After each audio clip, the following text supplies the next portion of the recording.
Cooking for your family cannot get any easier than this recipe. You are not going to believe how easy this is.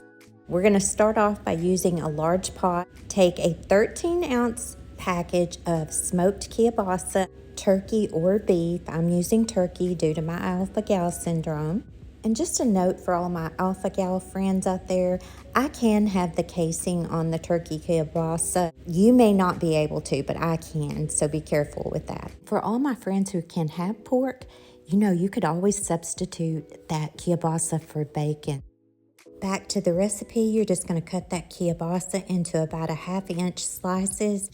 I did put some olive oil, just maybe a tablespoon in the bottom of that pot to keep it from sticking. Turn your stovetop eye or your burner onto a low setting, and we're just going to brown that kielbasa. And then you'll need some scalloped potatoes, just a box of scalloped potatoes. This is a 4.7-ounce box. What we're basically doing is almost doubling the recipe on back of the box in order to make a chowder. So we are going to add 3 cups of chicken broth instead of 2 cups of water. Add 1.5 cup of milk instead of the 2/3 cup of milk that the box called for. And now we're just going to drop those dried potatoes in there. And then the packet that comes in the box. I am positively sure someone else came up with a recipe like this, but sometimes you just got to think outside of that box and create your own. And that's what we're doing. Now, instead of the 1 tablespoon of butter, I added 2 tablespoons of butter. Make sure your stovetop eye or your burner is on low.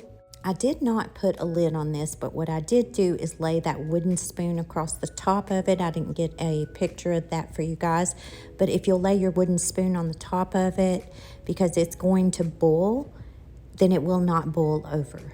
You will need to stir this occasionally, and after about 30 minutes, cut that stovetop eye off, and I let mine cool off for maybe 10 minutes, and voila, it's ready to be served. And we topped ours with cheese, and my husband even put broccoli in his, which was a great addition.